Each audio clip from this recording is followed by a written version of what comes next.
पंचायत चुनाव में बहुत कुछ नया होने वाला है। तो दोस्तों हम चर्चा करेंगे यहाँ पर जो चौथे स्तंभ होते हैं, जो दिन रात खबरों में मुड़ी घुराए रहते हैं, मुड़ी घुसाए रहते हैं, सोते उठते जागते सूचना लेना, सूचना प्रसारित करना ही इनका काम है। लेकिन सबसे पहले हम आपको बता दें कि हम निकल चुके हैं अपने स्टूडियो से और पहुंच चुके हैं औरंगाबाद जिला के रफीगंज प्रखंड में, जहां मुझे लगा कि यहाँ के लोगों से अगर बात करना है, किसी एक स्थान को जानना है, तो सबसे पहले वहाँ के मीडिया कर्मियों को जानना जरूरी होगा, क्योंकि मीडिया कर्मी जो है जनता की नब्ज टटोलते हैं, यहाँ के प्रत्याशियों के नब्ज टटोलते हैं और इनके पास एक सॉलिड जानकारी होता है। नमस्कार दोस्तों, मैं हूँ अभय कुमार, आप देख रहे हैं ठोक तंत्र एंड मगध संवाद। दोनों चैनल के व्यूअर से आपसे गुजारिश है कि वीडियो जो है से आग लगाने वाली होने वाली है और यह जो वीडियो है से आपको जानकारी में बढ़ाएगा और आपके लिए बहुत ज़रूरी है। तो फटाफट अब चैनल को पहले सब्सक्राइब कर लीजिए, वीडियो पसंद आए तो एक लाइक ज़रूर कीजिएगा। और हमारे साथ हैं रफीगंज के वरिष्ठ पत्रकार सुनील मिश्रा जी, जो कई चैनलों और अखबारों में लिखते हैं और हमारे उस तरफ है जिनको जाना पहचाना था चेहरा। गौर से देख लीजिए इस इंसान को, हमेशा आपके सामने आके जानकारी देता है, जिसको कुछ लोग बकर बकर भी कहते हैं। तो सुनील बॉबी जी और हमारे जो 3 लोग हमारे साथ और तिकड़ी का परिचय खुद देंगे। सर आप अपना नाम बताइए। कुणाल सिंह पत्रकार।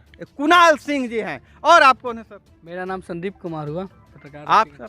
मेरा नाम पप्पू यादव हुआ। पप्पू यादव जी जेल में हैं? जी नहीं। वो पप्पू यादव नहीं है। तो हमारे साथ जुड़ चुके हैं, हमारे पास आए, हमारे आग्रह पर आप लोगों के लिए जानकारी देने आए हैं। तो सुनील सर, सबसे पहले मैं आपसे पूछना चाहूँगा, इस बार का पंचायत चुनाव बहुत हाईटेक होने वाला है, तो इस पंचायत चुनाव में क्या नया है, क्या चर्चा हो रही है? इस बार नया है, मतलब ईवीएम मशीन से भी होने वाला कुछ पदों का, बाकी पूर्व की तरह बैलेट पेपर से भी है। तो नया तो है ही, पंचायत चुनाव के लिए नया भी है और बहुत लोगों को जानकारी भी नहीं है कि ईवीएम मशीन में किस तरह से हम लोग वोट दें, और जानकारी के अभाव में सही चुनाव भी नहीं कर पाएंगे। देना होगा मतलब कि अपने अनुसार अब चला जाएगा वोट दूसरे का ईवीएम के कारण। वो तो नॉमिनेशन की बाद की बात है, लेकिन जब नॉमिनेशन हो रही है तो नॉमिनेशन में बहुत सारे अफवाह मार्केट में है। सबसे पहला अफवाह यह है कि 2 बच्चे वाले चुनाव नहीं लड़ पाएंगे, मतलब 2 बच्चे वाले नहीं, 2 बच्चे से अधिक वाले चुनाव नहीं लड़ पाएंगे। और दूसरा अफवाह है मार्केट में क्या है कि आपको कोरोना वैक्सीन का सर्टिफिकेट देना होगा। और तीसरा अफवाह जो है सर कि आपको जिला से आचरण प्रमाण पत्र बनवाना होगा। तो चूंकि ये मीडिया से जुड़े लोग हैं, हम इनसे जानना चाहेंगे क्या इस तरह की कोई है इस बात की चुनाव? हाँ। हम कहना चाहेंगे 2 बच्चे वाले तो चुनाव लड़ेंगे, ये तो कंफर्म हो गया है, लेकिन मुद्दा यह बात है कि आखिर यह पंचायत पर ही क्यों थोपा जाएगा? अगले बार जो चुनाव होगा, सांसद और विधायक के 10 बच्चे रहेंगे, मुखिया जी के 4 बच्चे रहेंगे, तो चुनाव नहीं लड़ेंगे? यह नियम बनाना होगा, पहले संसद से बनना होगा, विधानसभा से बनना होगा, विधायक के लिए होगा, सांसद के लिए होगा, तब मुखिया पर लागू होनी चाहिए। ये बिल्कुल अगर थोपा जाता है अगर पंचायत में अगले बार पंचायत चुनाव में, तो ये बिल्कुल नीति गलत होगा, ये हिटलर शाही नीति होगी। बिल्कुल यह बात है, लेकिन कहा जा रहा है कि सुधार जो सीढ़ी की सफाई जो होती है तो हम नीचे से करेंगे क्योंकि आसानी पड़ेगा। नहीं, ये बिल्कुल गलत है।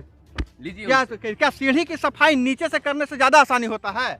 नहीं, वैसा तो नहीं है, लेकिन इस बार नीचे से ही, अभी तो बड़े पदाधिकारी द्वारा बताया जा रहा है कि 2 बच्चे होंगे तो चुनाव नहीं लड़ेंगे, लेकिन अभी भाई साहब भी बोले कि पहले सांसद विधायक हो चाहे तो फिर बिल्कुल सीढ़ी की सफाई अगर नीचे से करेंगे तो ऊपर से गंदगी नीचे की ओर आ जाएगी, इसलिए सीढ़ी की सफाई छत से शुरू किया जाए और उसके बाद वो साफ होते हुए। वैक्सीन की सवाल है तो इसके लिए सर्टिफिकेट की जरूरत नहीं है, लेकिन जो उसमें भरने के लिए फॉर्म आया है उसमें यह जानकारी देना है कि आपने कोरोना वैक्सीन लिया है कि नहीं। ऐसे भी अगर कोई जरूरत नहीं भी हो तो समाज को बचाने के लिए, देश को बचाने के लिए, राज्य को बचाने के लिए, दुनिया को बचाने के लिए हम तमाम लोगों को वैक्सीनेशन करवाना होगा।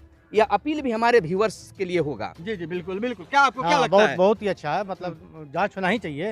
इसे क्या होंगे कि जो मतलब आगे का जो अफवाह है कि जो कोरोना वैक्सीन नहीं लेंगे उनका मतलब पुराना दूसरा बार अटैक हो सकता है, कम से कम इसे तो बचेंगे ही।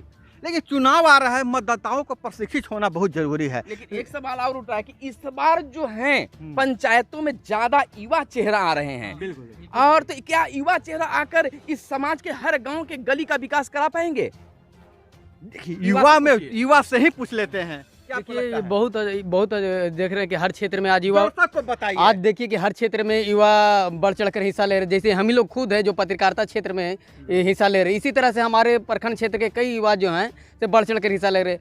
हमको कहने का मतलब है कि युवा क्षेत्र जो बुद्धिजीवियों से तो सीख ले ही रहे हैं, मगर युवा में भी एक अलग तरह की जोश होता है, एक अलग तरह की सोच है जो अलग तरह से कार्य करेंगे, अलग तरीके से कार्य करेंगे। तो हमको लगता है कि पंचायत चुनाव में जो अलग तरीके जो हिस्सा ले रहे हैं, आने वाले समय में एक अच्छी कार्य करके अच्छी तरह से वो एक अच्छा मुकाम पहुंचाएंगे, अच्छा मुकाम बने, विकास करेंगे। लेकिन चुनाव क्यों लड़ा जा रहा है सर, आप बताइए। युवा चुनाव लड़ने आ रहा है तो क्यों लड़ने आ रहा है? क्योंकि देख लीजिए, अभी जहां कभी प्रत्याशी नहीं मिलता था वार्ड में, आज जो वार्ड में सर कह रहे कि प्रत्याशियों की भीड़ लगी हुई है। तो इसके पीछे कारण क्या है, गणित क्या है, मैथमेटिक्स क्या है, थोड़ा सा आप बताने का प्रयास कीजिए। युवा बढ़ चढ़ कर हिस्सा तो ले ही रहे हैं, लेकिन युवा को है कि बढ़ चढ़ के हिस्सा के साथ साथ सीखने का मौका भी मिल रहा है।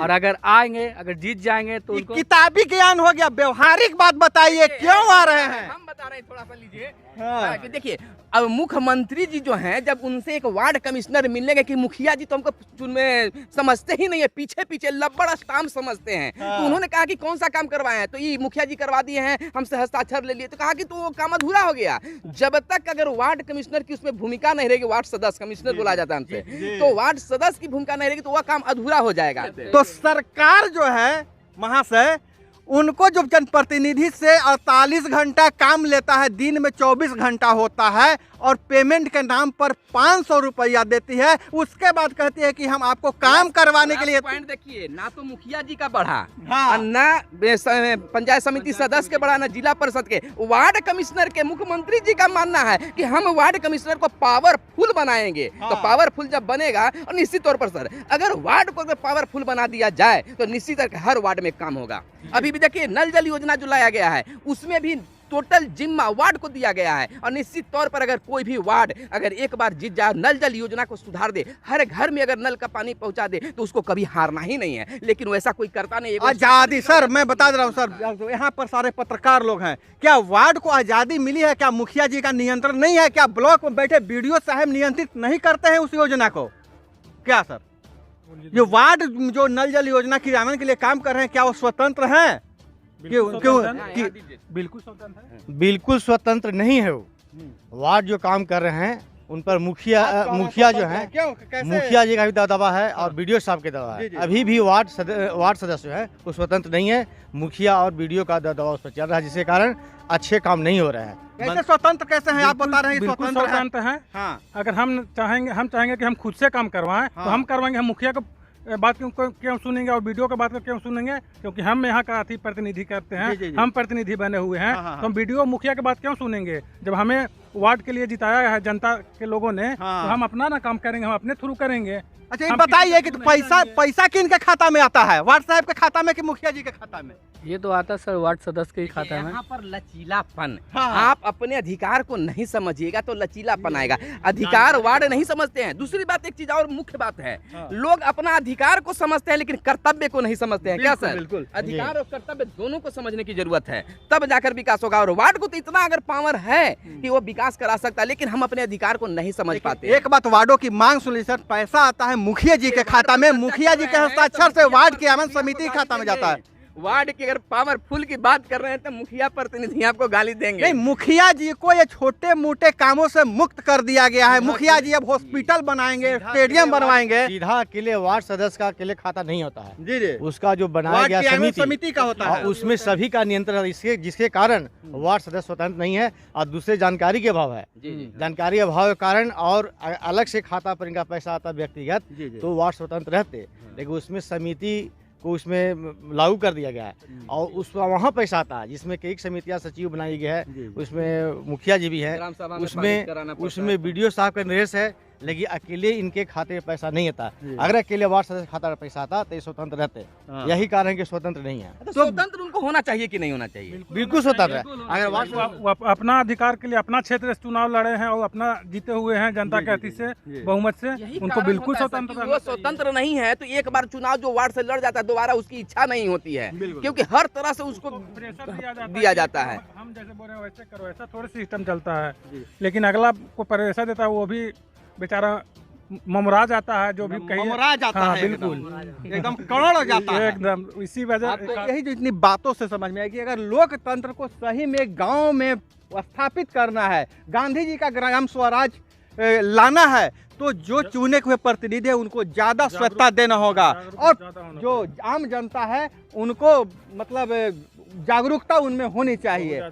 आप जिस किसी पद पर लड़ना चाह रहे हैं पहले अपने अधिकार और कर्तव्य दोनों का, इसके लिए पुस्तक भी आता है। जब आप चुनाव जीतिएगा तो आपके लिए विशेष प्रशिक्षण दिया जाता है। जो किताब मोटी से मिलती है वो मोटी को किताब को लोग दराज में रख देते हैं, लेकिन अगर उस किताब के अपने अधिकार और कर्तव्य को अगर पढ़िएगा तो निश्चित तौर पर आप मजबूत पिलर बनिएगा। उसका भी हल डाला हुआ है, आप देखिएगा। आप चैनल के प्ले लिस्ट में पंचायती राज अधिनियम 2006 उस पे सारे जो आपके जो सारे पद हैं सारे का अधिकार और कर्तव्य का जो वीडियो डाला हुआ है। अगर आपके पास पढ़ने का समय नहीं है तो 10 मिनट का वीडियो तो जरूर सुन सकते हैं। तो पंचायत चुनाव का एक गर्मा गर्म बहस आपको कैसा लगा? चैनल को अभी सब्सक्राइब नहीं किया तो चैनल को सब्सक्राइब कर लीजिएगा। वीडियो पसंद आए तो एक लाइक जरूर कीजिएगा, क्योंकि आपका लाइक ही हमें हौसला देता है। तो मिलते हैं अगले मुकाम पे, हम चलते हैं, हम मिलते हैं अगले वीडियो में किसी नए जगह से नए व्यक्तियों के साथ। जय हिंद, वंदे मातरम।